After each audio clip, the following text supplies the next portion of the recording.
4. ¿Qué debemos comer cuando tenemos hambre? La ingeniosa estrategia de la fruta. Al igual que tenía mis dudas sobre la costumbre de hacer 3 comidas al día, también la tengo con lo de comérselo todo, te guste o no. Como norma general, todo ser que vive sobre la faz de la tierra, sea animal o vegetal, tiene un gen que lo mueve a sobrevivir. Muestra de ello son, por ejemplo, la coloración protectora de los peces, el veneno del pez globo o de las setas y las espinas o las toxinas de algunas plantas. Vamos a partir de una pregunta. ¿Qué diferencia hay entre la fruta y la verdura? Lo que se vende en la verdulería es verdura y lo que se vende en la frutería es fruta. Parece obvio, pero no es una cuestión tan sencilla. La diferencia reside en que la fruta quiere ser comida, quiere ampliar su territorio de reproducción al ser ingerida por los animales. Los vegetales luchan por la luz del sol. Si uno es más alto que los demás y extiende más hojas a mayor velocidad, obstruye el crecimiento de los vegetales que tienen debajo. Si la fruta de un árbol cae al pie del árbol mismo, aunque eche raíces, no podrá crecer. Aunque tuviera suerte y lo consiguiera, tendría que hacerlo robando los nutrientes del árbol madre. De ahí que afirmemos que los árboles frutales quieren echar raíces lejos del árbol madre y así ampliar el territorio de reproducción. Sin embargo, los vegetales no pueden desplazarse por sí mismos. Por esta razón, el frutal escogió la opción de ser comido por animales con la semilla en su interior para que ésta fuera defecada en un lugar alejado. Por ese motivo, la fruta tiene colores llamativos y desprende un aroma dulzón, como queriendo decir a los animales: «Aquí estoy, comedme, que estoy sabrosa». El hecho de que existan muy pocas frutas con venenos o toxinas se debe también a esto. Cuando mordemos una semilla de fruta, no obstante, esta tiene un sabor extremadamente amargo. Eso es porque el interior contiene un veneno de la familia del cianuro llamado amigdalina. Hay personas que parten del hueso del umeboshi, encurtido de ciruela, y se comen el interior llamado tenjin-sama, nombre de un dios del sintoísmo, como un manjar, pero si el ume, ciruela, estuviese al natural nos provocaría una intoxicación. Para evitar que esto les pase, los animales se tragan esas semillas sin masticar. Como tienen una cáscara muy gruesa y resistente, que incluso contiene inhibidores de la enzima digestiva, por lo que aunque se la traguen, no afecta a los ácidos gástricos o jugos digestivos, las semillas son expulsadas en un lugar apartado sin que hayan sido digeridas. Entonces, aprovechándose de los nutrientes de la deposición, germinan. Gracias a la hidratación y a la temperatura del interior del intestino, se empapan y alcanzan el estado idóneo para la germinación. El origen de la cocina está en la descontaminación. Al contrario que la fruta, las verduras no quieren ser comidas, por eso tienen un color protector como el verde, que evita que se las pueda diferenciar fácilmente. Además, contienen toxinas que si se ingieren provocan indigestión. Se trata del ácido oxálico. Cuando un pepino o unas espinacas están amargos, es debido a la presencia de ácido oxálico, cuyo objetivo es impedir que insectos o animales herbívoros se los coman. La sensación de picor alrededor de la boca y de dolor ardiente en la garganta cuando se come maíz o raíz de konjac cruda la causan las partículas de ácido oxálico cristalizado al clavarse en los tejidos. Por otra parte, los ajos tiernos, la cebolla, el puerro y los ajos contienen un componente llamado aliina. Tiene una función antioxidante y protege contra los rayos ultravioletas y la oxidación por enzimas. Una vez que entra en contacto con el aire, desprende un fuerte olor acre a descomposición, incluso en ocasiones que puede descomponerse la sangre de perros y ovejas. Y esto para evitar que un animal lo ingiera se convierte en una sustancia estimulante llamada alicina, mediante una enzima llamada alinasa. Las setas contienen un aminoácido llamado tirosina que ayuda a su desarrollo. Cuando la tirosina entra en contacto con el aire por la mordedura de un jabalí, se convierte en ácido homogentísico, que desprende un sabor amargo y espanta al animal. En Japón se dice: antes de coger setas, pon a hervir agua, porque si se hierve la seta nada más desenterrarla, evitando así que la tirosina entre en contacto con el aire, esta no se vuelve tóxica. El caqui y el plátano también son ásperos cuando están verdes y no se pueden comer. Esto ocurre porque la propia fruta se protege mediante unas sustancias venenosas llamadas taninos hasta que las semillas están preparadas. La función de este proceso es desnaturalizar las proteínas. Es la causa por la que un caqui áspero nos reseca la mucosa de la boca o la del estómago.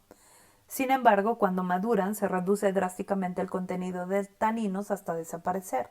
La fruta adquiere un color llamativo, desprende un agradable olor y atrae a los animales. Las semillas y los brotes son fuente de vida y para protegerse contienen venenos. Otro caso más conocido. Todos sabemos que los brotes de las patatas contienen una sustancia llamada solanina. Las legumbres también contienen veneno. Cuando cocinamos sequija, arroz rojo, con alubias, cambiamos el agua del recipiente en la que lo cocinamos una y otra vez. Hace tiempo vi un programa en el que se presentaba en una dieta que consistía en comer una harina tostada de alubias blancas. Mientras veía aquel programa le comentaba a mi familia que si se comían aquello acabarían con una intoxicación y por desgracia recuerdo que al día siguiente fueron hospitalizados cientos de personas por intoxicación. Las legumbres, al igual que las semillas, son fuente de vida, por lo que contienen un veneno llamado lectina. La lectina es una sustancia muy tóxica que solidifica la sangre de los animales que la ingieren. El propósito original de la cocina era eliminar sustancias tóxicas como estas, es decir, que no se cocinaba para mejorar el sabor de los alimentos, sino que antiguamente la finalidad de un proceso de cocción era descontaminarlos. Me gusta, no me gusta. Un importante instinto de defensa. Las frutas que quieren ser comidas contienen una sustancia dulce llamada fructosa como nutriente. La fructosa se acumula rápidamente en forma de grasa dentro del cuerpo humano.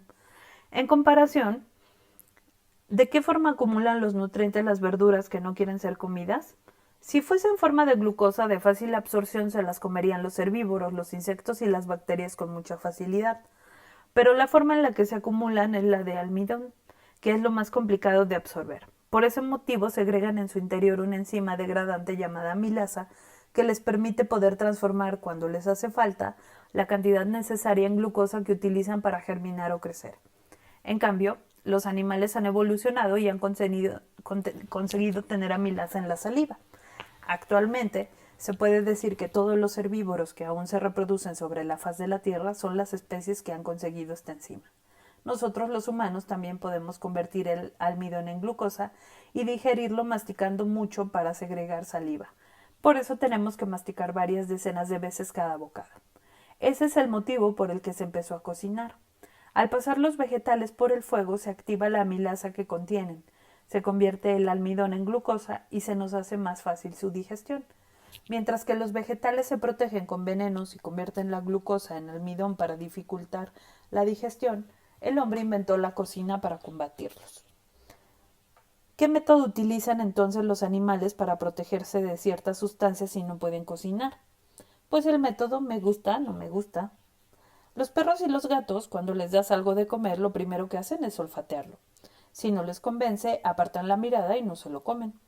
Esto responde a un sentido innato que tienen los animales desde que nacen para protegerse de los venenos. Pero si un niño dice que algo no le gusta e intenta dejárselo, ¿qué suele hacer la madre o el profesor del colegio? Inmediatamente les dicen, hay que comer de todo para crecer. Y les fuerzan a comérselo. Hace un tiempo vi a una madre que intentaba obligar a un niño de 3 años a comer algo que no quería. El pobre niño tenía en la boca unos trozos de cebolla de una ensalada. La cebolla cruda, que incluso entre los adultos tiene detractores, para un niño es algo muy desagradable. Por ello creo que no hace falta obligar a un niño a comer productos con sabores muy fuertes. El amargor del pimiento o el picante del wasabi o del pimentón no son otra cosa que sustancias producidas por las plantas para evitar ser comidas por los animales. Los niños lo escupen porque es un instinto de defensa. Que alguien coma de todo indica que tiene el instinto atrofiado y crear niños así es muy peligroso. Debemos desarrollar la capacidad de distinguir con la lengua lo que es bueno o necesario para el cuerpo y lo que no lo es. Además, si la norma en la mesa es lo que te has metido en la boca te lo tienes que comer, los niños rechazan esa comida y acaban con una dieta desequilibrada. Si cambiamos esta norma por aunque te lo metas en la boca lo que está malo lo puedes escupir, poco a poco, según se van haciendo adultos, empezarán a comer cosas que de pequeños no comían. Hacer que se lo coman todo también es una forma de educar peligrosa. Si no sabemos cuándo va a ser la próxima vez que podamos comer, es comprensible que se obligue a alguien a comer todo lo posible. Pero excepto en estos casos extremos, es importante preguntarle al cuerpo cuál es la cantidad necesaria. En la naturaleza, si los animales engordan demasiado, no pueden perseguir a las presas ni huir del enemigo. Por eso, cuando han comido la cantidad necesaria, la grasa produce la hormona leptina, que estimula el centro de saciedad del cerebro, y dejan de comer. Este es el motivo por el que los animales en libertad no padecen obesidad. Sin embargo, últimamente se ven mascotas obesas. Eso sucede por dos motivos. El primero es que ya no necesitan capturar a sus presas para alimentarse, y el segundo, que las empresas de comida para mascotas utilizan ingredientes con sustancias adictivas para forzar que se prefiera su marca. Las madres jóvenes dan de comer a sus hijos alimentos adictivos sin pensar en ello, al mismo tiempo que les dicen que no importa si les gusta o no, y que se lo tienen que comer todo. ¿Y cuáles pueden ser esos alimentos? Los enumeraré a continuación. Los alimentos adictivos que nos rodean. La característica de los alimentos equivalentes a las drogas es que, cuando los ingieres, provocan sensación de euforia. Si accedieran el cerebro, bacterias o sustancias tóxicas, sería imposible mantener la vida. Por este motivo tenemos una barrera en todos los órganos del cuerpo, especialmente en los más importantes como el cerebro y la placenta. El embrión, que está en el interior de la madre, absorbe los nutrientes de la sangre de la madre a través de la placenta. Pensemos en el caso en el que el grupo sanguíneo de la madre es A y el del bebé es B. Si pasaran los anticuerpos de la madre al embrión, éste moriría. Para que eso no suceda, la placenta está diseñada para que las proteínas que contienen moléculas grandes como los anticuerpos no puedan pasar. De la misma forma, en el cerebro tenemos la barrera hematoencefálica, que tiene la función de dificultar que las bacterias o las sustancias tóxicas pasen al cerebro.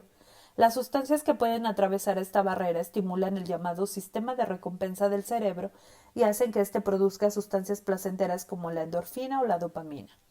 Esas sustancias provocan una reacción parecida a la que se produce cuando se toman drogas. Produce una sensación muy placentera. Otra característica de estas sustancias es que provocan adicción. Lo que al principio produce una agradable sensación en poca cantidad, poco a poco deja de tener ese efecto. Para sentir la misma satisfacción hay que ir aumentando la ingesta del alimento, mientras que dejar de tomarlo causa mal humor. Es el síndrome de abstinencia que se manifiesta mediante un malestar generalizado. Veamos cuáles son esas sustancias similares a las drogas. Pero antes hablemos de la heroína y de la cocaína, que son drogas de verdad.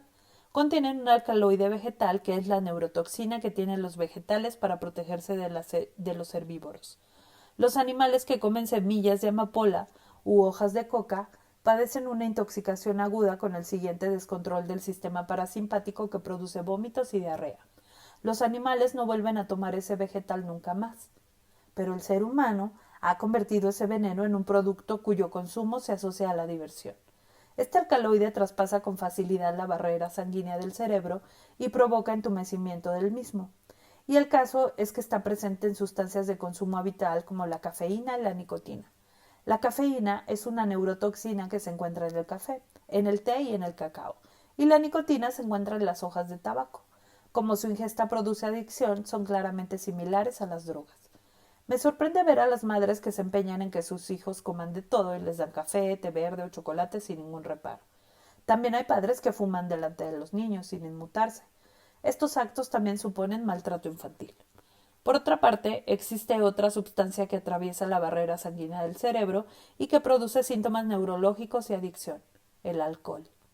El alcohol se absorbe fácilmente por las mucosas sin pasar por la acción del sistema digestivo y causa daños en el cerebro y en los nervios. Una vez visto esto, hay algunas sustancias que no son consideradas drogas, pero que sí traspasan la barrera del cerebro con facilidad y crean adicción. Una de ellas es el azúcar. La barrera del cerebro tiene la función de protegerlo de la intrusión de agentes externos, por lo que no permite que las sustancias con moléculas grandes como la grasa o los aminoácidos penetren en él. Por eso el cerebro empezó a utilizar la glucosa. Si tomamos azúcar, el cerebro segrega hormonas del sistema de recompensa y nos provoca bienestar. Pero si nos acostumbramos, dejamos de sentir ese bienestar con la cantidad y concentración habituales. De ahí que los humanos acabaran refinando el azúcar. Por ejemplo, produce más sensación de placer comer arroz blanco que comer arroz integral. No hay muchas personas a las que les puede apetecer comerse 3 caquis enteros, pero si estos están secos, esta tarea se hace incluso agradable. Nos gusta más comer caramelos que morder la caña de azúcar. Como sabemos, otra característica de las drogas es que cuanto más refinadas están, mayor es el placer que producen. Sin embargo, diría que hay muchas personas que piensan que por comer azúcar no se les va a estropear el cuerpo como ocurriría tomando alcohol, tabaco o drogas. Por eso mismo, ahora te voy a hablar de la glucotoxicidad del azúcar. El azúcar, una sustancia más peligrosa que el colesterol. Hagamos un experimento. Calentemos en una sartén carne, proteínas y grasa durante una hora. Se quemará un poco, pero se limpiará fácilmente. Ahora pongamos patata y arroz blanco durante una hora al fuego. ¿Qué pasa? Se calcinan y lo que nos queda es ceniza. Estos restos no se van de la sartén aunque frotemos o la dejemos en remojo. Esto es a lo que se denomina producto de la glicación avanzada. Se trata de una sustancia muy estable que es muy complicada de degradar. Hasta hoy el prototipo de la mala comida por ser la causante de la arteriosclerosis era el colesterol. Pero como se ha podido comprobar con este experimento, aunque el colesterol se adhiere al interior de las arterias, aún es posible limpiarlo, mientras que si se adhiere el PGA o el producto de glicación avanzada, es imposible eliminarlo. La proteína que se une con más facilidad al azúcar es el colágeno. El azúcar se adhiere al colágeno, que abunda en las paredes de las arterias, hace que éstas pierdan elasticidad y provoca arteriosclerosis. Si se adhiere a las paredes de las arterias del cerebro o del corazón, puede producir trombosis o provocar un infarto. Si se adhiere a la retina o al riñón, puede causar pérdida de visión o insuficiencia renal, por lo que podemos apreciar que es una sustancia muy peligrosa. Otro órgano que es rico en colágeno es la piel. Así es. El PGA también se adhiere al colágeno de la piel y hace que pierda su elasticidad y favorezca la aparición de arrugas o flacideces. Resumiendo, se puede decir que las personas a las que les gustan los dulces están acelerando el envejecimiento de su piel. Supongo que has entendido que la salud interior siempre se acaba exteriorizando. El envejecimiento es el resultado de la transformación del colágeno por el azúcar en un proceso de glicación. Como factor del envejecimiento externo, el azúcar es el gran enemigo de la belleza. Solo hay 3 formas de retirar el AEG adherido a las arterias y así prevenir la arteriosclerosis. La primera es el hambre. Cuando tenemos hambre, segregamos a partir de la grasa una hormona de la longevidad llamada adiponectina que rejuvenece las arterias. A los niños en edad de crecimiento que les entra hambre a todas horas, deberíamos darles de comer 3 o 4 veces al día, pero en el caso de los adultos a quienes les empieza a aumentar la grasa alrededor de la barriga, es más conveniente reducir el número de comidas. La segunda es el sueño. Si dormimos profundamente desde las 10 de la noche hasta las 2 de la madrugada, Golden Time, el tiempo segrega hormonas de crecimiento, que son las que rejuvenecen las arterias. La tercera son las verduras y la piel de la fruta. La piel de las verduras y frutas es la barrera que protege del mundo exterior. Si no estuvieran protegidas por la piel, los rayos ultravioletas les causarían daños, se oxidarían y las invadirían las bacterias y hongos. La piel de las verduras y las frutas tiene funciones como cicatrizar las heridas, servir de antioxidante o de barrera antibacteriana. Por eso recomiendo comer las verduras y las frutas con piel. Si nos comemos una manzana con piel, una pera también. Si tomamos la naranja china con piel, la mandarina también. Las patatas, el rábano y la zanahoria también con piel. Si la piel de los vegetales tiene un efecto rejuvenecedor, la piel de los animales también, especialmente la de los peces, que son animales de sangre fría, por lo que su grasa no se solidifica en el agua de baja temperatura. Esa grasa se llama DHA o EPA. Se trata del imprescindible ácido graso que regenera las células, los nervios cerebrales, las hormonas o la sangre. Es importante que los niños se alimenten de frutas, verduras y pescado con piel. Además, es tarea de sus padres rechazar los dulces y conseguir que sigan una dieta equilibrada y tengan un sueño regular. Los aditivos artificiales destruyen a los países. Hablemos ahora de alimentos similares a las drogas que son mucho más peligrosos. En la puerta de los restaurantes de ramen se crean largas colas para esperar turno, pero en la puerta de los restaurantes de soba, fideos japoneses, no se ve ni una cola ni media. ¿Cuál es la diferencia entre estos dos? La pista está en los snacks, ganchitos y demás. Si leemos la lista de ingredientes que figura en la bolsa de los productos, siempre contiene aminoácidos. Su verdadera identidad es el componente del sabor y su ingrediente principal es el glutamato de sodio. Cuando se es niño, la barrera que establece el cerebro es todavía inexperta, por lo que este tipo de componentes la traspasan con facilidad. El ácido glutámico es un neurotransmisor excitante y se dice que estimula el cerebro y nos hace más inteligentes. Hubo un tiempo en el que las madres obsesionadas con los estudios de sus hijos empleaban aditivos artificiales en grandes cantidades. Actualmente se ha demostrado que tal beneficio no existe. Pero posteriormente se dieron numerosos casos de personas a las que después de comer comida china se les enrojecía el rostro, les subían las pulsaciones y les entraba angustia o mareos. A estos efectos se los denominó el síndrome del restaurante chino, y se empezó a poner en duda la seguridad de esas sustancias. El colectivo afectado empezó a presentar datos sobre la seguridad de estos ingredientes y a pedir que no se les llamase condimentos artificiales, sino potenciadores del sabor, para borrar la mala imagen que se había divulgado de ellos. Estoy convencido de que el ácido glutámico que contienen las algas o el pescado de forma natural es algo muy bueno. El problema está en que, al refinarlo para aumentar su concentración, se convierte en un tipo de droga y puede provocar adicción. En Sudamérica se ha utilizado la hoja de coca para hacer infusiones desde siempre, pero si se procesan las hojas para refinarla, se obtiene la cocaína. En cuanto al café, si se toma en pocas cantidades no hay ningún problema, pero si se ingiere en grandes cantidades una cafeína de gran pureza, esta provoca síntomas de intoxicación. Por mucho que a una persona le guste el tabaco, a nadie se le ocurre comérselo. Hacer algo así es un suicidio. Nadie se intoxica con los sabores de la naturaleza, pero con los condimentos artificiales sí que puede suceder. Me di cuenta de esto cuando mi familia me invitó a hacer una ruta para probar distintos tipos de ramen.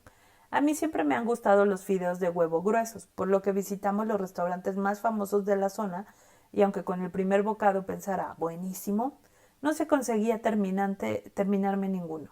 En los restaurantes con más cola, en los que noté que me dolía especialmente la cabeza y sentía una presión en el pecho, como me sabía mal no terminarme la comida, acababa con malestar. Principalmente en el restaurante que hay junto a mi casa, donde se ve que tienen una olla gigante, verduras y pollos enteros con una pita buenísima. Los fideos también son de los gordos, los que a mí me gustan. Pedí uno con mucha ilusión, pero igual que en los otros restaurantes me empecé a encontrar mal y me rendí. Pensando que tal vez ese día simplemente no me encontraba bien, volví en varias ocasiones para intentarlo, pero no pude terminar mi ración en ninguno de los casos y un día descubrí el motivo. El cocinero, justo antes de poner el caldo en el recipiente, sacó un frasco de debajo del mostrador y vi cómo ponía 2 cucharaditas de un polvo blanco. Era condimento artificial. ¿Qué necesidad tenemos de poner condimento artificial y además 2 cucharadas en una sopa tan buena? Lo hacen para crear adicción a los clientes. Una vez acostumbrados al sabor de los condimentos artificiales, sienten la necesidad de ingerir más cantidad y al final no es posible dejar de tomarlos. Incluso hay casos en los que una empresa de snacks ha aumentado la cantidad de condimentos artificiales y eso ha revertido en que incrementaran las ventas. Si hay una cola de espera en la puerta de un restaurante es por el mismo motivo. ¿Quiere esto decir que si no utilizamos condimentos artificiales no se puede hacer una comida que esté buena? Una vez en un restaurante de comida china relativamente famoso ubicado en un hotel de mi ciudad, pedí que cocinaran lo que había pedido sin utilizar condimentos artificiales. Resultado, estaba delicioso. No tenía el típico sabor dulzón de los condimentos artificiales ni sentí esa presión en el pecho. Fue como un amanecer en mi corazón. Estaba tan entusiasmado que le pedí que me dejaran publicar el nombre del restaurante en este libro, pero desgraciadamente no me lo permitieron. El motivo que me dieron: no vamos a servir comida sin condimentos artificiales a todos nuestros clientes. Por supuesto, hay muchas personas a las que no les sientan mal los condimentos artificiales, aunque sea en cantidad. Son las personas que comen a diario snacks y hacen colas en los restaurantes de ramen. Esas personas ya tienen una adicción. Entre estos restaurantes han empezado a aparecer algunos que tienen expuesto un letrero que dice sin condimentos artificiales y cocinan sin ellos. En cuanto a los snacks, ya hay empresas que fabrican snacks saludables de verduras, también sin condimentos artificiales. Es recomendable intentar que los niños, sobre todo, no tomen condimentos artificiales ya que su barrera del cerebro está todavía inmadura. Cocinar con condimentos en su justa medida. El natto, fermentado de semillas de soja, es bueno para la salud, pero nadie se fija en que la salsa que lleva en el sobrecito que viene con él es de condimentos artificiales. Ante todo, el natto de por sí está lleno de sabor gracias a que las proteínas se descomponen por la acción de los aminoácidos. ¿Qué necesidad hay de añadirle una salsa llena de condimentos artificiales? Si añadimos un chorrito de salsa de soja o una pizca de sal en su justa medida, estará suficientemente bueno, le dará la textura perfecta y el sabor mejorará sustancialmente. Utilizar buenos ingredientes y descartar los condimentos artificiales es la forma más elemental de disfrutar la comida, a la vez que es igual de importante condimentar un plato en su justa medida. Antiguamente, cuando la sal era un bien muy valioso, en Japón se utilizaba el umeshu, licor de ciruela, para dar el punto justo de sabor, y desde entonces se llama enbai al hecho de darle el punto justo de sabor a un plato. Sin embargo, en la actualidad parece que se ha olvidado por completo esta costumbre. El equilibrio de sabor es diferente para cada persona. En ese matiz no solo influyen la corpulencia, la edad o la constitución, sino que le afectan incluso el tiempo, el grado de cansancio o el trabajo de cada cual. Todo afecta nuestra percepción del punto justo de sabor. Para el abuelito que está tomando el sol a mediodía en el parque, será suficiente poca sal. Para el hijo que vuelve a casa cansado de hacer deporte, será necesario aportar más sabor. No hace mucho las madres le daban un punto de sal diferente a cada miembro de la familia según sus condiciones. En algún momento, como se puede comprobar en los libros de recetas, se regularizó la cantidad de condimentos para todas las personas. Yo mismo he publicado varios libros como Wakagaeri Shokudo, El comedor del rejuvenecimiento, o Gobo Ryoku, La fuerza de la badana, y en cada ocasión la editorial me pedía que especificara la cantidad de condimentos en unidades de medida, y a pesar de que les decía eso lo debe decidir la persona que cocina, me contestaban que en ese caso el libro no se vendería. Eso significa que la gente no es capaz de determinar el punto justo de sal por sí sola. Por otra parte, hay una frase considerada de sentido común para la salud. Es recomendable tomar poca sal. Y me sorprende que haya madres que dicen, en casa no hacemos sopa de miso porque lleva mucha sal. Eso es porque están maniatadas por ese sentido común de lo que es saludable o no. Si lo que nos preocupa es la cantidad de sal, ingeniémonos una sopa que esté centrada en el sabor de los tubérculos. El secreto está en hervir una buena cantidad de verduras metidas en la olla en frío. Cuando el agua alcanza 50 grados, el almidón se convierte en azúcar gracias a las enzimas y en ese momento adquiere un gran dulzor. Gracias a ello, aunque se le ponga poco miso a la sopa, estará suficientemente buena. Quitar del menú la sopa de miso para reducir la ingesta de sal es una tontería. Con un poco de ingenio se puede cocinar comidas bajas en sal. ¿Qué te parece probar o condimentarlo con shio-koji?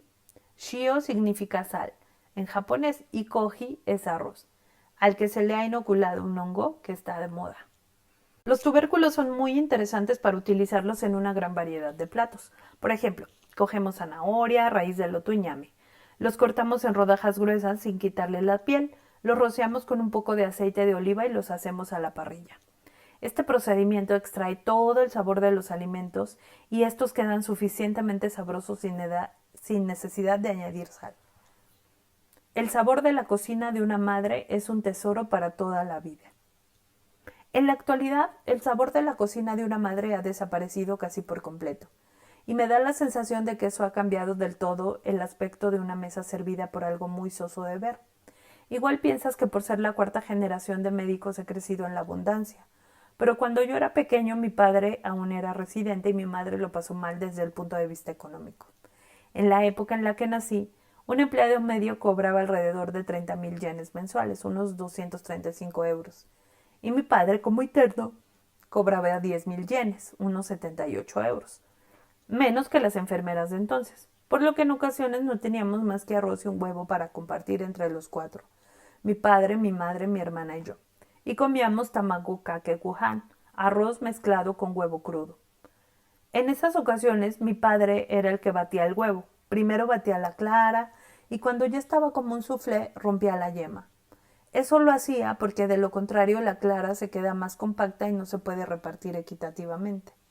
Le añadía una buena cantidad de salsa de soja, hacía un hueco en el arroz en el medio del cuenco y colocando los palillos deslizaba el huevo batido en su interior.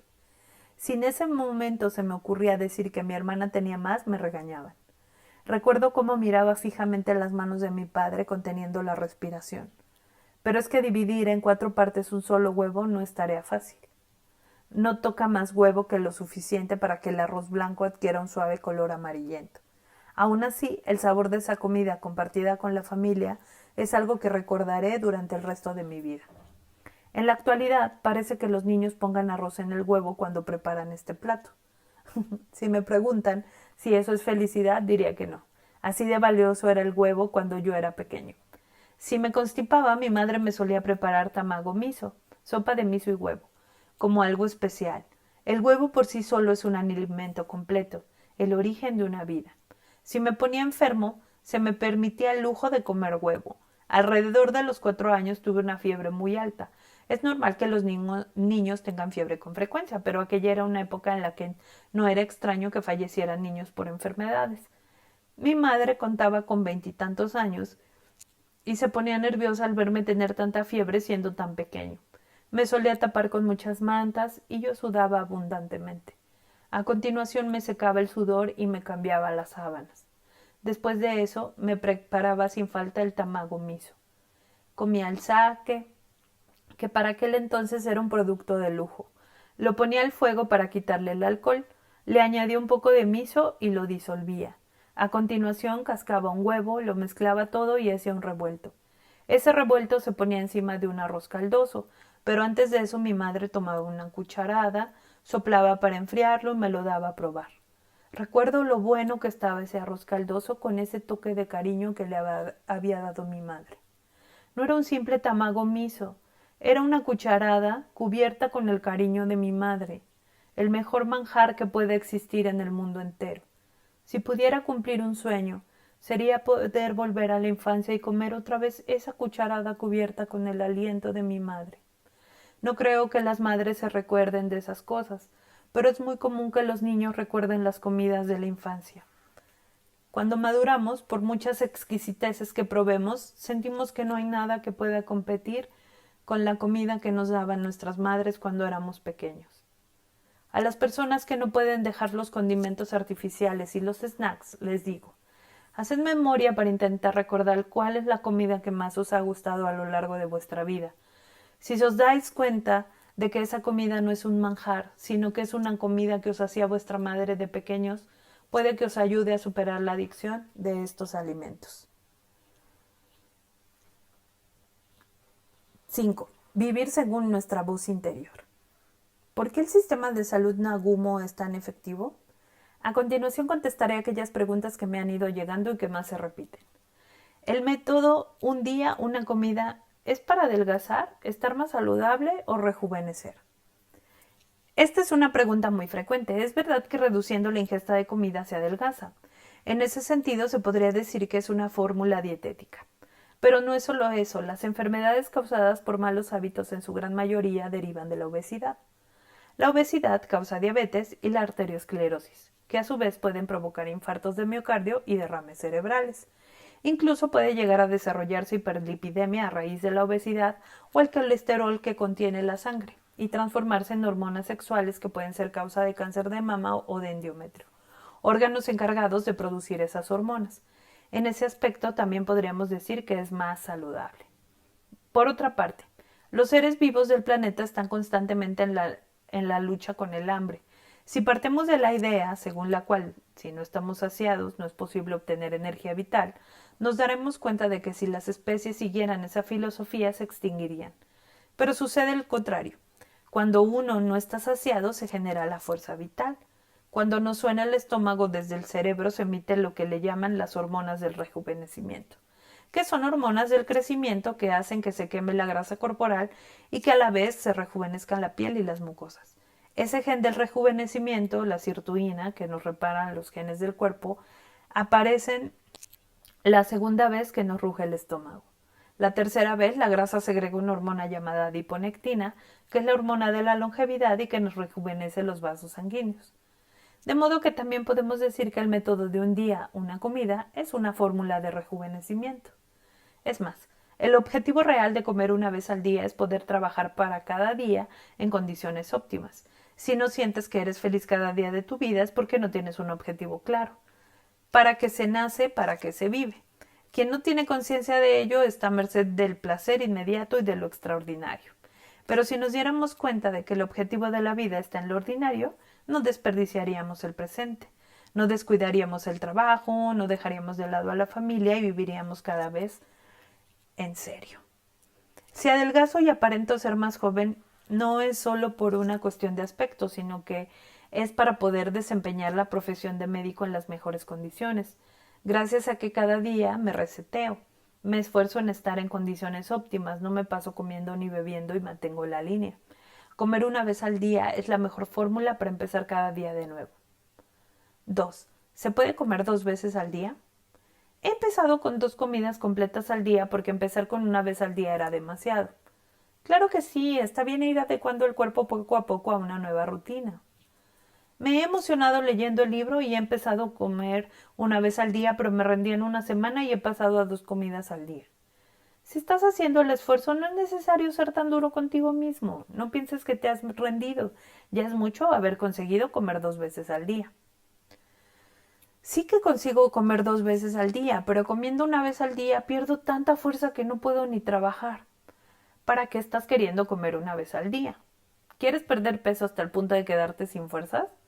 Tal y como he dicho antes, el objetivo de comer una vez al día es rendir en el trabajo lo mejor posible. Queremos perder masa corporal para evitar cargar el corazón y las articulaciones innecesariamente. Si de hecho ya estás rendiendo de forma óptima en el trabajo y no estás sobrecargando el corazón y las articulaciones, sigue con tus hábitos alimenticios como hasta ahora. Estoy comiendo una vez al día para poder pesar alrededor de unos 30 kilos. Entonces tienes un problema. Nos gusta tener objetivos que puedan expresarse en cifras, como comer una vez al día o pesar tantos kilos. Tenemos demasiada fijación con los números. Así no podemos ver cuál es el objetivo verdadero de la vida, el porqué de poner en práctica este método. Llevarlo a la práctica de esa forma es peligroso. Si te pones por objetivo rendir de manera óptima en el trabajo, sabrás cuántas comidas necesitas para estar en esas condiciones óptimas. Sabrás cuándo y cuánto comer a medida que vayas entablando un diálogo con tu cuerpo. Para quienes no saben entablar un diálogo con su cuerpo, voy a dar una regla muy sencilla. Hay que comer cuando el estómago ruja. Como hemos dicho anteriormente, en la boca del intestino delgado hay un sensor que cuando no le llega el alimento segrega unas hormonas llamadas motilina que estimulan el estómago. Este comienza con unas repentinas y violentas contracciones para intentar enviar alimentos a los intestinos. Esta es la causa de los rugidos. Cuando uno tiene hambre de verdad, el cuerpo avisa. Se puede comer tantas veces como el estómago ruja a lo largo del día, pero hoy en día, aunque no nos ruja el estómago, comemos por hábito cuando llega la hora de comer. Por la mañana, aunque tengamos malestar de estómago, y al mediodía, aunque acabemos de desayunar y no tengamos hambre, comemos. A la hora de la merienda comemos porque sentimos la boca vacía y por la noche comemos por la compañía. No somos nada independientes, no estamos entablando un diálogo con el cuerpo. Una vez no comí en 3 días porque el estómago no me sonó durante todo ese tiempo. Resulta que los días anteriores había estado de viaje de negocios en China y de día y de noche estuve sometido a un continuo ataque de comida. Con lo que engordé 3 kilos de golpe, mi estómago sufría una barbaridad. Fue cuando, hablando con mi cuerpo, decidí comenzar de nuevo. Puse en práctica la máxima de no comer si no me rugía la barriga, y al tercer día por la mañana por fin me sonó. Me pesé y había vuelto al peso que tenía antes de partir a China. Debemos intentar enmendar los excesos de comida de un día particular al día siguiente. Esta es la clave de este estilo de vida. 3. ¿Por qué nos pasamos comiendo? Creo que hay 3 razones para ello. En primer lugar, ocurre por no tener un objetivo a largo plazo, con lo cual nos dejamos arrastrar por los placeres del momento. No somos capaces de regular nuestro ritmo de alimentación para que no sea un lastre a la hora de trabajar o en la vejez. En segundo lugar, puede ser debido a la adicción al azúcar. La base nutricional de la mente es el azúcar, de forma que nos alegramos al ingerir azúcar porque segregamos un tipo de hormonas de recompensa como la dopamina o las endorfinas. Pero el cuerpo solo puede almacenar aproximadamente 800 calorías de carbohidratos. Por eso, aunque se coma por la mañana a mediodía, nos entra hambre. Si comemos a mediodía, nos aguantamos sin comer hasta la noche. En especial los que son dados a comer suelen tirar de comidas rápidas. No separan los alimentos básicos de los de acompañamiento y tienden a elegir aquellos platos con los que de una vez puedes ingerir de todo, como el arroz con curry o los donburi, un tipo de platos de arroz cubiertos con guisos de carne o verduras. O tal vez principalmente se alimentan de carbohidratos como la pasta o el arroz. Si comemos alimentos ricos en carbohidratos como la sangre también contiene carbohidratos, se crea un circuito en el que solo circulan carbohidratos y es muy difícil llegar a quemar las grasas. En tercer lugar, por confundir lo que es estar hambriento con la sensación del hambre. A la mente no le gusta estar aburrida, de manera que siempre está creando ilusiones arbitrarias. Si cruzamos un puente peatonal, se preocupa por la posibilidad de que el puente se derrumbe. A esto se le llama acrofobia. Si subimos a un ascensor, se preocupa por si nos quedamos encerrados. A esto se le llama claustrofobia. Aunque sepamos que ninguno de los dos casos se va a dar en la realidad, la mente no es capaz de refrenar el miedo. La soledad es lo que se siente al estar solo en una isla desierta, mientras que cuando una persona con familia y colegas en el trabajo se siente sola, lo que tiene es una ilusión del sentimiento de soledad. La fatiga es la sensación por la que, por exceso de trabajo, uno no se puede ni levantar. Pero cuando hemos descansado lo suficiente y despertamos a la mañana siguiente sintiendo cansancio, lo que tenemos es la ilusión de fatiga. Así, cuando sentimos hambre sin que nos ruja el estómago, podemos hablar de sensación de hambre. Es una ilusión. Suele ocurrirles a las personas que piensan mucho, están dominadas por el neocórtex y no pueden entablar una conversación con su cuerpo. 4. ¿Se puede comer entre horas? Por supuesto. El cuerpo humano, cuando carece de los nutrientes que necesita, intenta compensarlos, come entre horas cuando sea necesario, pero respetando unas cuantas condiciones. La primera es no ingerir carbohidratos. Si se activa el circuito de los carbohidratos, la grasa no se quema. No se debe picar cosas que tengan azúcar. El azúcar se adhiere al colágeno de los vasos sanguíneos y se convierte en unos restos muy difíciles de descomponer llamados PGA, productos de la glicación avanzada, que pueden provocar arteriosclerosis de tal forma que últimamente se habla de glucotoxicidad. Si hay algún dulce al que nos podamos resistir, es mejor dejarlo para la noche después de la cena como postre. Del mismo modo, el arroz, la harina y la patata que contienen carbohidratos representan un cierto grado de glucotoxicidad y no conviene ingerir entre horas los productos derivados de estos, como son los snacks, las galletas o las patatas fritas. La segunda condición es no probar alimentos que contengan productos químicos. Las empresas de alimentación utilizan condimentos químicos para crear adicción. Detrás de los envases aparecen los ingredientes. En ningún caso debemos comer aquellos alimentos que contengan aminoácidos. Sin darte cuenta, acabarás enganchándote y no podrás refrenar la avidez de comer. ¿Qué condiciones debemos observar para ingerir proteínas cuando no podemos aguantarnos el apetito? De entre los frutos secos son aconsejables las almendras y las nueces, ya que contienen ácidos grasos omega 3, que son grasas que no se almacenan tan fácilmente en la sangre, lo que ayuda a prevenir la arteriosclerosis. Es más, la piel marrón que las recubre, que es astringente, contiene un tipo de polifenol, el resveratrol. Los polifenoles que contienen las pieles de los vegetales tienen propiedades antioxidantes, antibacterianas y cicatrizantes.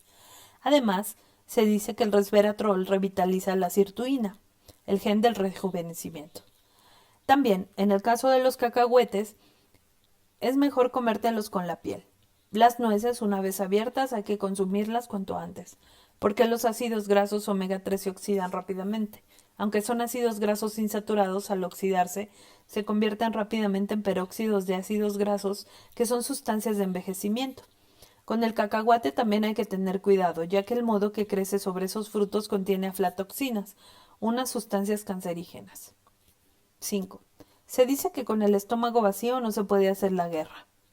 Es una interpretación equivocada del proverbio, no significa que con el estómago lleno se está en mejores condiciones para luchar, sino que mientras se pueda hay que aprovisionarse, porque una vez que se esté en guerra, habrá días en que no se pueda comer. La idea es almacenar grasa para que en el campo de batalla se active el circuito de la grasa y al quemarla con ejercicio aeróbico se consiga mantener un ritmo constante en la lucha. Lo mismo pasa con la expresión japonesa se puede hacer antes del desayuno, que se utiliza para indicar que algo es muy fácil de hacer. Viene de la época en la que se realizaban trabajos previos al desayuno, antes del amanecer cuando despuntaba el sol. En un estado de hambre extrema, hay quien se preocupa porque las proteínas de los músculos se descompongan y pueda perder así las fuerzas. Es cierto que, en esa situación, el hígado descompone los aminoácidos que el cuerpo había estado almacenando para crear glucosa. Se trata de la gluconeogénesis. El hígado no puede funcionar si no tiene aminoácidos, pero para compensar esa carencia descompone las proteínas de los músculos y entonces se adelgaza brutalmente. Pero el organismo sigue un orden en el uso de la energía. Primero se consume la glucosa de la sangre y después el glucógeno de los músculos como glucosa. Posteriormente se descompone la grasa convirtiéndola en fuente de energía y finalmente el aminoácido. Por lo tanto, como tenemos esa grasa almacenada para los momentos de necesidad, antes de recurrir a la descomposición de los músculos, el cuerpo procederá a quemarla. 6. ¿Comer solo una vez al día no produce hipoglicemia? Quienes tienen peligro de sufrir hipoglucemia por pasar hambre son los diabéticos, que deben inyectarse insulina para bajar el nivel de azúcar en la sangre. Cuando esto ocurre, si no se aporta azúcar al organismo, el nivel de azúcar en la sangre bajará. Es una obviedad, pero estas personas padecen una enfermedad y no parten de una situación normal. Todas las personas diabéticas sufren ocasionalmente de hipoglucemia. Esto puede acarrear retinopatía diabética, pero cuando el nivel de glucosa en sangre baja de forma drástica, puede causarles un shock que podría llegar a ser incluso un asunto de vida o muerte. Por ello, los diabéticos deben procurar alimentarse de manera regular para mantener un nivel constante de azúcar en sangre. No obstante, si gozamos de un estado de salud normal, por mucho que pasemos hambre, no es probable que el nivel de azúcar en sangre baje de manera significativa. El cuerpo humano cuenta con un proceso llamado homeostasis. La temperatura corporal se mantiene gracias al centro termorregulador que tenemos incorporado. Así es como la tensión se mantiene estable. Se suele decir que hay que beber agua para tener la sangre menos espesa, pero si el nivel de solidez de la sangre dependiera de las veces que bebemos, ya no estaríamos vivos. Aun bebiendo mucha agua, tanto el nivel de sangre como la tensión son siempre estables. Lo mismo sucede con el nivel de azúcar en la sangre. Si bajara de manera considerable debido a que pasamos hambre, no podríamos vivir. Como se ha explicado anteriormente, cuando pasamos hambre se activan las hormonas de todo el cuerpo. Si empieza a bajar el nivel de azúcar en sangre, se deja de segregar insulina, que es la hormona que se encarga de bajar la tensión, a la vez que el páncreas empieza a segregar glucagón para aumentar el nivel de azúcar en sangre. A continuación se segrega la adrenalina, que pone al sistema nervioso en su nivel más óptimo para el trabajo. Finalmente se segregará la hormona del crecimiento y las hormonas de las glándulas tiroideas, que aumentarán el nivel de azúcar en sangre, y si se diera el caso que aún así bajasen, estaríamos a salvo gracias a la hormona de las glándulas suprarrenales, el cortisol. ¿Qué te parece esta defensa férrea? Yo llamo a estas hormonas los 5 gobernadores encargados de mantener el nivel de azúcar en la sangre.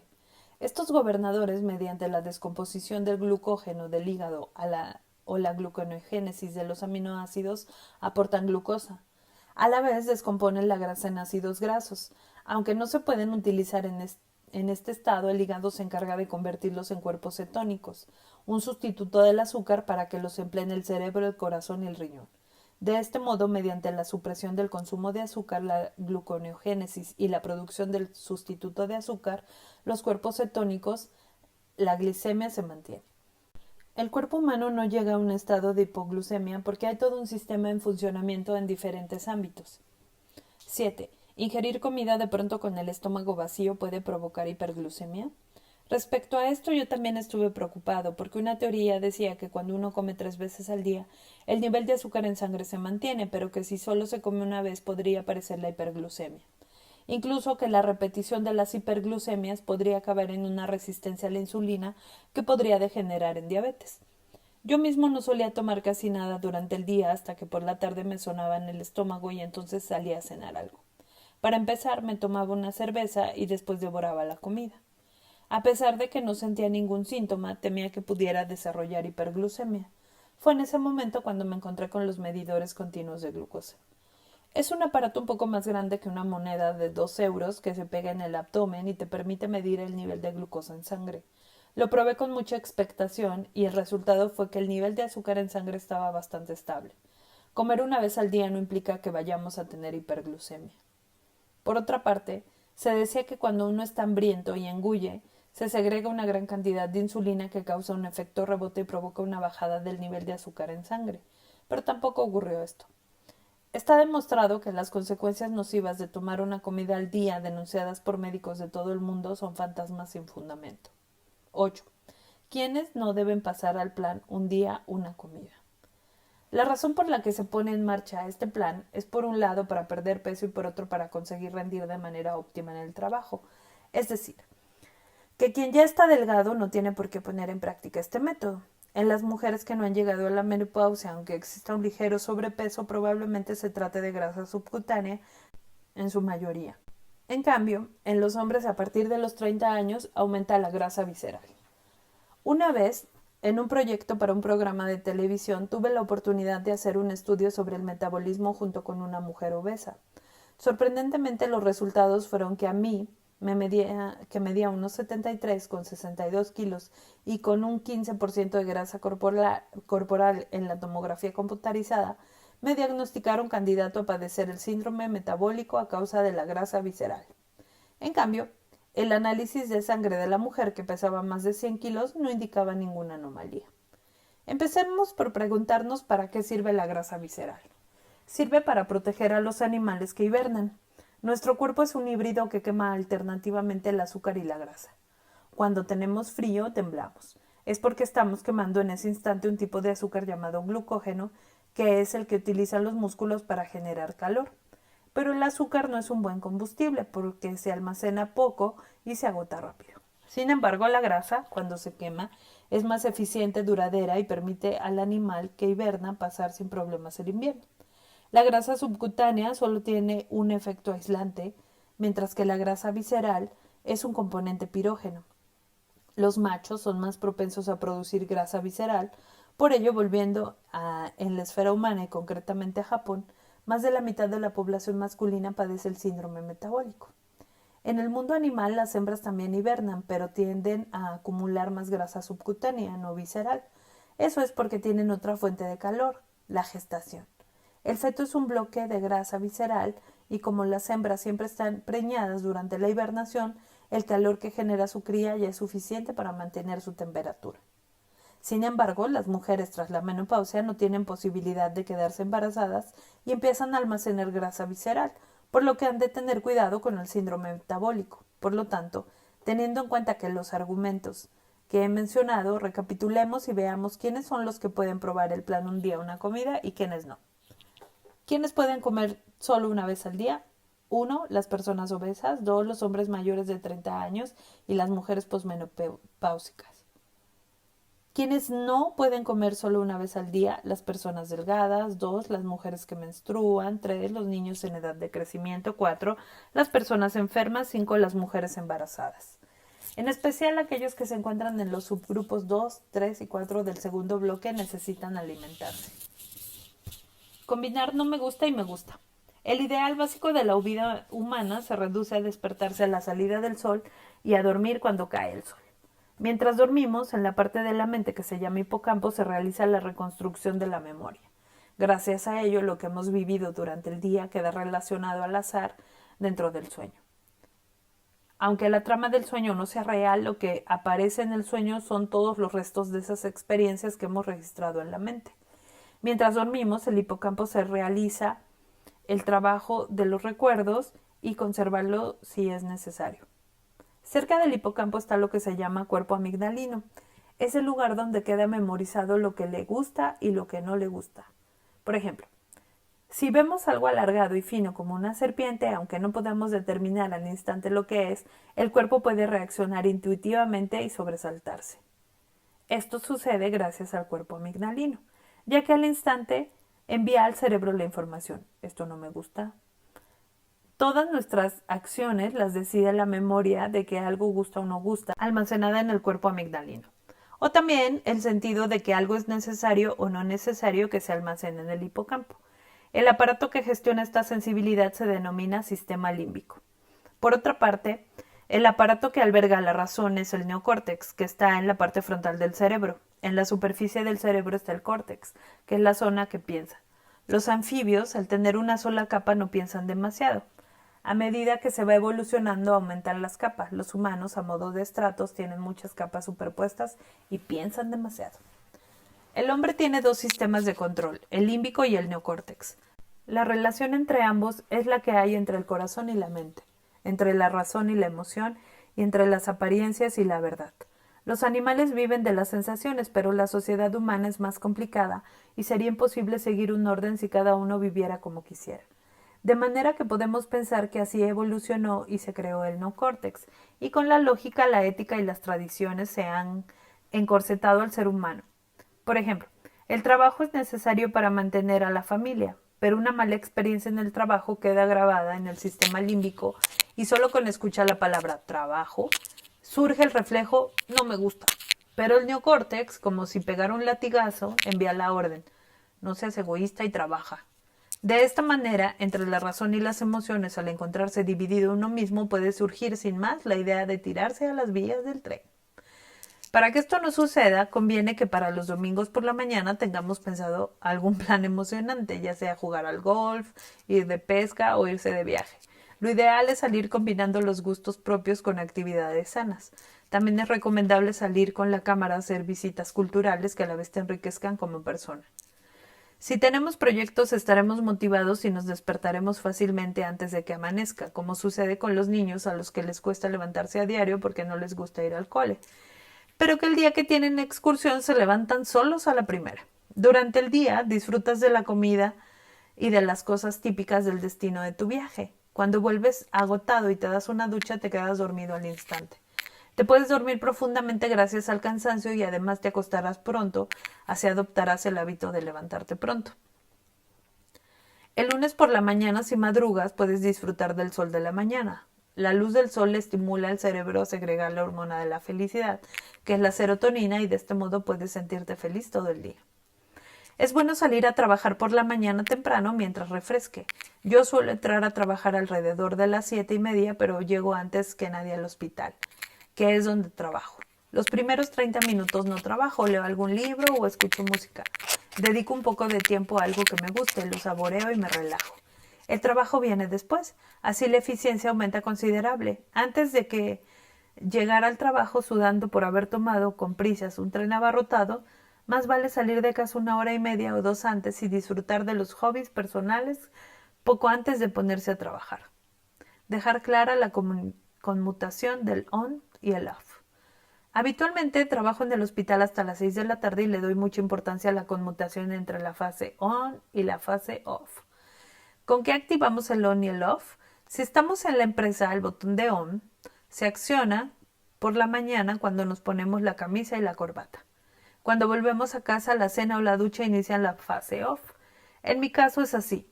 Terminando el trabajo, una vez en casa, lo primero que hago es bañarme. Después de ponerme el pijama, comienza la fase off. El botón de encendido, el on, lo activo cuando me despierto por la mañana, mientras que chequeo el correo diario. Diferenciar las fases on y off es una regla de oro. Si se entremezclan, pasará como cuando se bebe un cóctel. Te preguntas de qué estoy hablando, pero mezclar el té oolong, que tiene cafeína y es un excitante, con el alcohol, que es lo contrario y es sedante, desequilibra mucho el cuerpo. En eso consiste juntar el on con el off. Una vez que vuelves a casa y te metes en la bañera, las cuestiones del trabajo no se tocan para nada. Si ha quedado algo de trabajo por hacer, hay que terminarlo antes de entrar a la bañera y no dejar nada para el día siguiente. Una vez terminado con el trabajo del día, te bañas, te pones el pijama y cenas. Terminada la cena, enseguida entra el sueño. Cuando nos visita el sueño, obedientemente hay que dejar que pase y dormir. Mientras esté en off, psicológicamente se está totalmente libre, aunque por la tarde haya sucedido algún episodio que no nos haya gustado. Si dormimos sin oponer resistencia cuando nos entra el sueño, no hay por qué cargar con eso y seguir dándole vueltas. El truco para quedarse dormido enseguida. Para dormir, lo mejor es apagar todas las luces, dejar la habitación a oscuras y cuando nos moleste algún ruido, usar tapones. En los primeros minutos, cuando estemos tumbados, empezarán a darnos vueltas en la cabeza lo que nos ha pasado esta tarde, las relaciones humanas, el trabajo y los fracasos. Por supuesto, si pensándolo se llega a alguna conclusión, es conveniente pararse a pensar en todo ello. Pero si se trata de algo que no tiene solución, es mejor dejar de pensar en ese asunto. De lo contrario, el neocórtex del cerebro empezará a activarse y se estará más impidiendo, así que conciliemos el sueño. Cuando con más vueltas que le demos no vamos a solucionarlo, voluntariamente hay que apagar el interruptor de la mente. Puede ocurrir que aún cerrando los ojos para intentar dormir empecemos a ver estampados o que pese a habernos puesto tampones escuchemos un sonido agudo. El cerebro no está hecho para el aburrimiento, de forma que cuando no recibe estímulos los crea él mismo. De este modo, cuando no hay ningún estímulo, crea alucinaciones visuales y auditivas. Vencer eso también depende de la práctica. Cuando ya estamos acostados para dormir, paramos los pensamientos y cerramos los ojos. Después apagamos interiormente el interruptor del cerebro diciendo black. Así se apagan las lucecitas que brillan tras los párpados y nos asumimos en una oscuridad total. Por último, interiormente nos decimos off. En mi caso, en cuanto me tumbo, me duermo en cuestión de 1 o 2 minutos. Para mí, el black o el off son como palabras mágicas para dormir. Me he entrenado para poder dormir con estas palabras y ese es el truco. Mientras dormimos, el hipocampo separa la información recibida durante el día entre lo que es necesario y lo que no, y selecciona lo que quiere conservar. Lo reordena todo repetidas veces de forma aleatoria, combinando lo necesario y lo innecesario. Estos fragmentos son lo que aparecen en nuestros sueños. A través de este trabajo de clasificación del hipocampo, aquello que no nos gusta se olvida casi por completo. Cuando más tenga que desechar el hipocampo, más horas de sueño necesitará la mente. En Japón siempre se ha dicho, cuanto más malo, más duerme. Pero la realidad es que la persona que consigue dormir mucho no corre riesgo de padecer neurosis. Si dormimos una noche entera, mañana siguiente los episodios del día anterior que no nos gustaban han desaparecido por completo y podemos despertarnos frescos. La grandeza de la rutina. No me gusta prestar atención a lo que no es trabajo. Cuando voy a comer fuera suelo escoger mi restaurante habitual porque no me apetece pensar a dónde ir o qué comer. Estoy más tranquilo yendo al restaurante de siempre, donde como lo que más me gusta. Cuando subo al tren de alta velocidad normalmente escojo el mismo, a la misma hora, en el mismo asiento, del mismo vagón. Me causa estrés tener que estar pendiente de la hora o estar merodeando para ver dónde me siento. Al igual que en el avión hay gente que va buscando dónde le toca sentarse, pero a mí esa inseguridad me cansa. Cuando voy de viaje de trabajo suelo tener el mismo horario más o menos. El avión que tomo es el mismo y el asiento el habitual. Eso me libera del estrés. Por ello intento, en la medida de lo posible, llevar una vida con normas.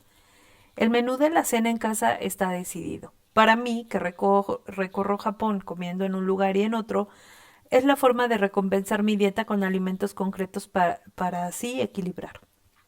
Pero sobre todo, es cómodo porque no tengo que pensar en el menú. Por la noche me acuesto a las 10 y me despierto a las 4. Hago todo lo posible para no cambiar el ritmo de mi vida cotidiana y mis costumbres. Este estilo de vida me ayuda a mantener el equilibrio de mi cuerpo. El ser humano, aun teniendo una vida cotidiana rutinaria, comete fallos sin querer. A medida que pasan los años, adoptamos más responsabilidades sociales y eso aumenta la cantidad de cosas en que pensar o que memorizar. Si en la niñez teníamos 10 cosas que hacer, a los 20 años tendremos 100 y a los 40,000. Entonces hay que ir despojándose de todo lo que no es relevante, porque si no sería imposible manejar la cantidad de información. Por esa razón, cuando se adelanta 10 minutos la salida del tren o nuestra compañía aérea se fusiona con otra y cambia de nombre, se nos desmonta el ritmo de la cotidianeidad y sentimos ansiedad. Desde que me di cuenta de esto, estoy convencido de la grandeza de la rutina y de que es precisamente esta la que nos lleva a evitar fallos. Debemos hacer lo que toca cada día, a la hora que toca religiosamente. Mover el cuerpo sin pensar, solo con la fuerza de la costumbre. Es importante mirar las cosas con perspectiva, no centrarse en lo insignificante, sino tener visión de conjunto y tomar decisiones teniendo en cuenta nuestras sensaciones. Aprende de los animales que viven en libertad. Existen distintas especies animales sobre la faz de la Tierra y conviene recordar de vez en cuando que nosotros, los humanos, no somos más que una de ellas. Lo más importante que debería de aprender el hombre sobre los animales que viven en libertad es que no comen ni si no tienen hambre. Aún teniendo un conejo ante sus ojos, si está lleno, el león no correrá tras él para comérselo. Ningún animal mata porque sí. Además, estos animales tampoco beben si no tienen sed. En el caso de que sin tener hambre se dedican a matar animales y a no comérselos, eso afectaría directamente el hábitat en el que viven. Han asimilado desde el día que llegaron a este mundo que conviven con otros seres vivos. Si trasladamos esto a un micromundo, ni siquiera los virus se proponen matarnos. Los virus, por sí mismos, no pueden ni reproducirse ni alimentarse, y por eso se introducen en las células de los animales que viven en ellas y toman prestada la energía de los genes de las células. Si mataran a los animales en los que habitan, ellos mismos morirían. Los virus desean una convivencia por lo que no contienen veneno. Sin embargo, nuestro sistema inmunológico los ataca considerándolos enemigos. Esto sucede cuando los linfocitos segregan unas proteínas llamadas citocinas. Las citocinas no hacen distinción entre enemigos y amigos y atacan también al propio cuerpo. A esto se le conoce como tormenta de citocinas. En la gripe, por ejemplo. La razón por la que a los adultos solo les sube la fiebre cuando tienen gripe y que los niños que se encuentran hiperprotegidos mueren es que el sistema inmunológico trabaja en exceso y provoca una tormenta de citocinas. En caso de contagio de hepatitis, si en vez de atacarla el sistema inmune convive con ella, el organismo será solo portador y podrá transmitirla pero no sufrirla. Pero si por un exceso del sistema inmunológico las citocinas atacan al virus de la hepatitis, se acabará desarrollando una cirrosis hepática. Efectivamente, la convivencia es importante. Antiguamente se decía que el picor de la picadura del mosquito estaba causado por la saliva de éste. Pero si nada más que picarnos uno, sintiéramos el picor, lo aplastaríamos de inmediato. Los mosquitos entonces harían lo imposible para que no nos enteráramos de que nos han picado y así poder escapar. En realidad, el que ocasiona el picor es el hombre que, reconociendo la saliva del mosquito como enemigo, provoca una reacción alérgica. Esto también es un exceso del sistema inmunológico, es decir, que el mosquito está intentando convivir con el ser humano, pero el ser humano tiene incorporado un sistema que lo rechaza. La reacción del hombre a estos ataques no se limita a los mosquitos, tenemos el impulso de matar a las moscas, a las pulgas y a las cucarachas, incluso a la rata. De hecho, la extinción de los lobos o los tigres en numerosos países ha venido propiciada porque el ser humano ha considerado buenos o malos a los animales según su albedrío, llamándolos bestias o insectos nocivos y los ha ido exterminando. En clase de cocina aprendí que las langostas que se comen el arroz son malas y que las arañas y las mantis que cazan esas langostas son buenas. Pero eso no es más que una visión antropocéntrica. Sentirnos agradecidos por una vida sin excesos. En realidad, no existen seres vivos en este mundo a los que les debamos desear la extinción, porque casi todos los seres vivos coexisten para sobrevivir. Lo mismo pasa en el mundo vegetal. Hay setas o plantas venenosas, pero en el pasado las verduras que ahora comemos también contenían sustancias tóxicas. Las hortalizas contenían ácidos oxálicos, las legumbres lecitina, etc. En su origen todas las plantas tenían una sustancia que las protegía, pero nosotros los humanos la hemos llamado veneno. Ya he hablado de los alcaloides que contienen el té y el café, la capsaicina de la pimienta japonesa o el shogaol del jengibre, que en sus orígenes era un veneno que las plantas utilizaban para defenderse del enemigo. Para no ser comidos por este contenían una sustancia en la parte de la semilla, pero el hombre la utiliza como especias. La idea de que tanto la vaca como la oveja son un regalo de Dios para que el hombre se alimente es una idea antropocéntrica muy osada. Tanto los animales como las plantas, todo ser vivo quiere sobrevivir y a través de la cadena trófica nos sostenemos unos a otros. Por ello, las diferentes especies solo comen lo que necesitan para vivir, no matan por azar. En cambio, el ser humano es el único que arrebata más vidas de las que necesita por motivos egocéntricos. Para arar un campo se quema un bosque, se destroza una montaña y para construir casas se gana tierra al mar. Antiguamente el mar de Japón era una plétora de peces. Había arenques en cantidad. Si los japoneses hubieran pescado solo lo que necesitaban, hoy seguiría habiendo bancos de arenques. Pero los japoneses de entonces debían de querer construirse un palacio de arenques o algo así, de manera que los pescaron todos, y el sobrante lo utilizaban como abono en los campos. La consecuencia de pescar más de lo que eran capaces de consumir es la caída en picado de la densidad de peces en el mar de Japón, y de ahí que se tenga que importar pescado del extranjero. Si otros seres vivos nos dan su vida, no podemos olvidar la idea de convivencia en el planeta. Todos nosotros deberíamos esforzarnos en no consumir más carne ni más verdura de las que necesitamos. Y además, cuando comamos, no deberíamos olvidar sentirnos agradecidos. ¿Por qué existen las sustancias? Los métodos para mejorar la salud que se han puesto de moda son incontables. La mayoría de ellos se centraba en una sustancia específica a la que se le atribuyen beneficios como, por ejemplo, cuando se dice que el pescado azul o las nueces son saludables. Sin embargo, me gustaría que pensaras por qué existen en la naturaleza alimentos o sustancias que convienen al ser humano. Pensemos en el té.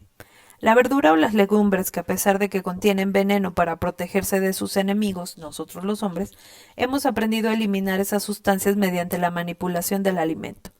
Me gustaría que entendieras fácilmente que no tiene sentido consumir en cantidad algo que es necesario manipular para que no nos produzca una intoxicación. El ser humano es una especie más de las que viven en este planeta y debemos aprender a cuidarnos y estar sanos partiendo de la premisa de que necesitamos convivir con otros seres vivos y estar agradecidos por cada uno de los alimentos que ingerimos.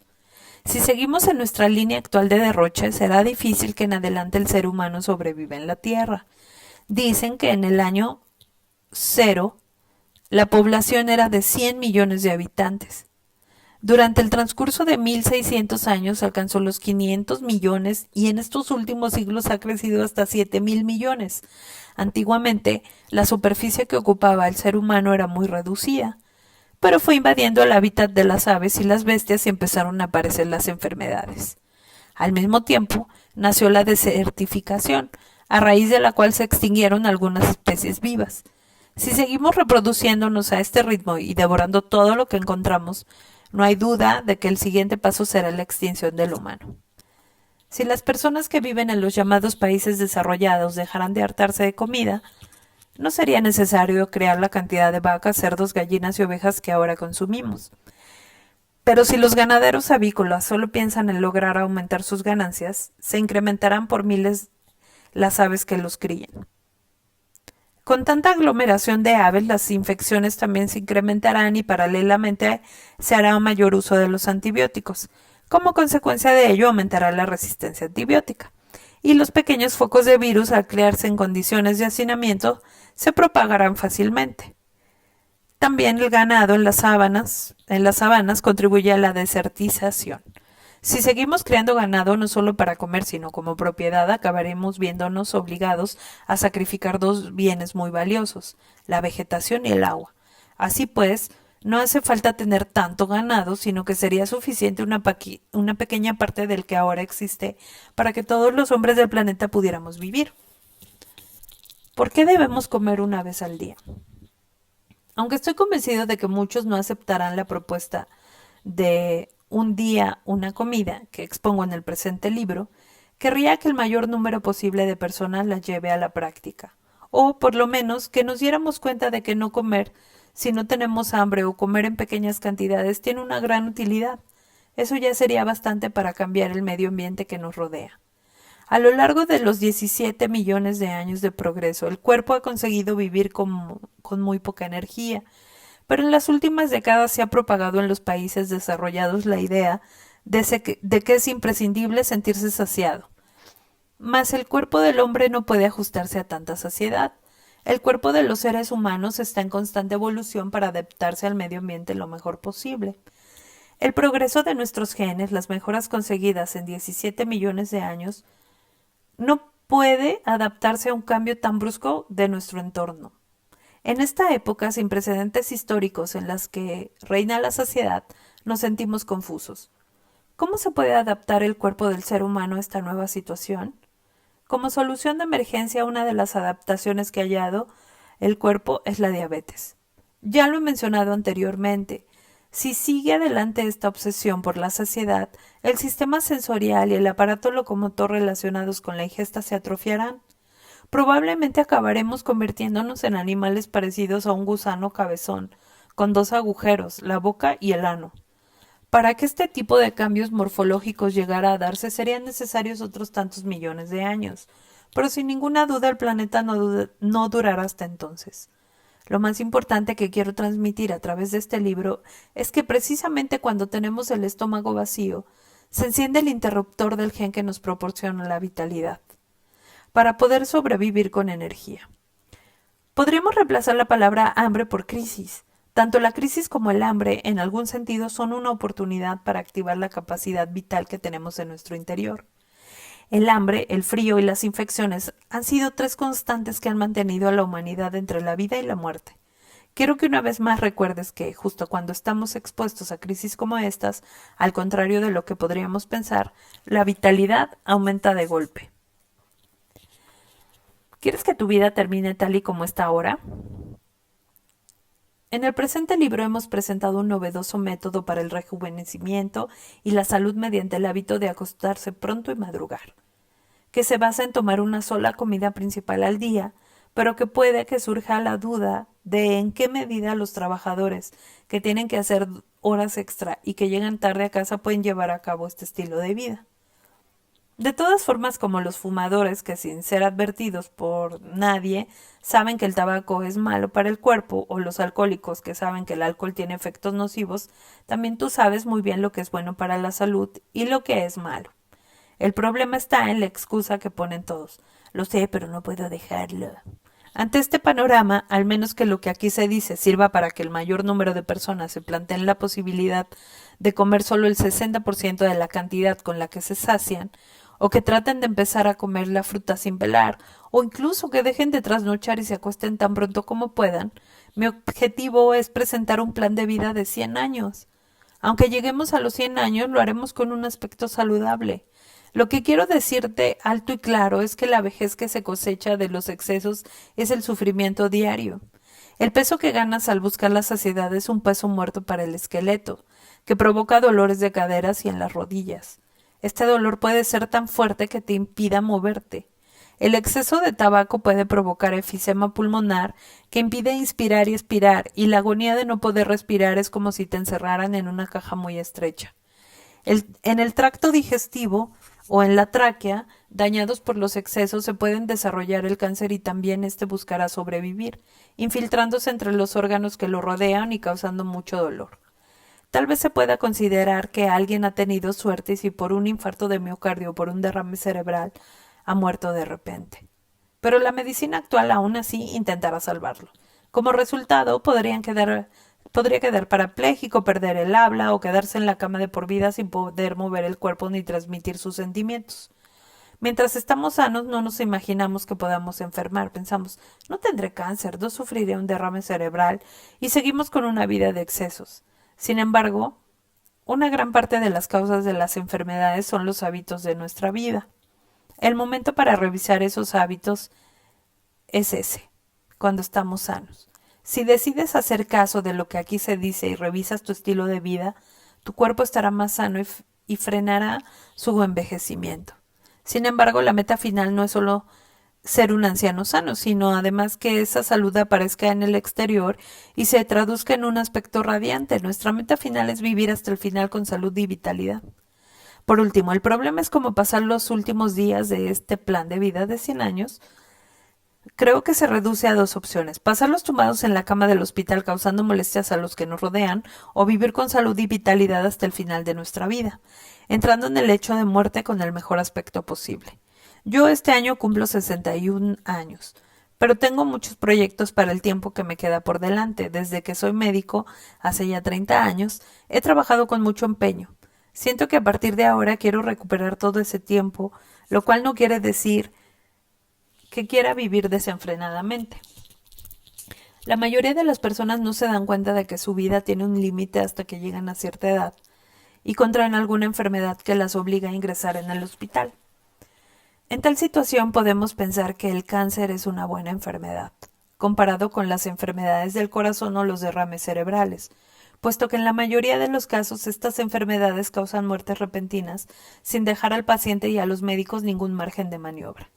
En el caso del cáncer se te concede un tiempo en el que puedes elegir el tratamiento al cual te vas a someter o plantearte cómo vivir el tiempo que te queda, siempre teniendo en cuenta que el tiempo que se te otorga es limitado. Intenta imaginar qué harías si te anunciaran que te queda una semana o 3 años de vida. yo pienso que acabaría llevando la misma vida que día a día he llevado hasta ahora. Mi objetivo en la vida es trabajar y seguir construyendo una relación humana con las personas que me rodean en estos momentos.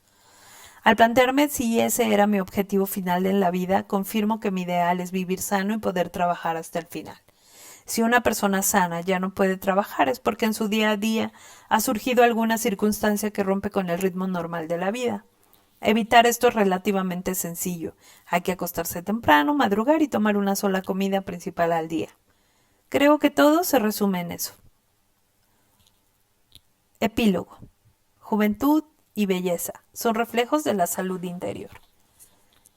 Soy cirujano. Mi especialidad es la cirugía mamaria, es decir, extirpar cáncer de mama de los pechos de las mujeres y posteriormente reconstruirlos. Puesto que no tener pechos no tiene repercusión alguna en la vida, hasta hace muy poco esa reconstrucción no se hacía. Ciertamente se puede vivir sin pechos, pero si pensamos en vivir mejor es esencial conservar esa belleza física que todos tenemos en la juventud. Cuando con 33 años decidí especializarme en el cáncer de mama y me prometí a mí mismo no quedarme en la salud, sino perseguir también la belleza que la salud nos proporciona, fue por estas razones. Una vez invitado por un amigo que acababa de abrir una clínica en Okayama, fui a realizar una operación de pecho. La intervención fue todo un éxito y después mi amigo me invitó a comer en el mejor restaurante de la zona. Pero cuando el chef vino a saludarnos, me arrepentí de haber comido en aquel restaurante. Porque, ¿qué crees que fue? Porque ese chef era exageradamente gordo. Me entró el miedo de que al comer lo que él cocinaba, yo también acabara con el mismo aspecto que él. En otra ocasión acudí a un club de fitness con el ánimo de apuntarme. La cuota era bastante alta y tenía unas instalaciones bastante lujosas, pero viendo a los miembros del club decidí no hacerlo. ¿Por qué crees que fue? Los miembros habituales del club estaban visiblemente envejecidos y tenían michelines. Me entró miedo al pensar que al entrar en el club yo también acabaría con el mismo aspecto que ellos. Yo pertenezco a la cuarta generación de una familia de médicos. Mi abuelo y mi padre sufrieron un infarto de miocardio a los 52 años y a los 62 años respectivamente. A los 40 yo ya padecí el síndrome metabólico. Me daba pánico morir de un infarto de miocardio algún día y fui a comprarme un libro sobre la salud. Pero ningún libro me convenció como para comprarlo y seguirlo. ¿Por qué crees que fue? Porque todos los autores de los libros me olían a viejo.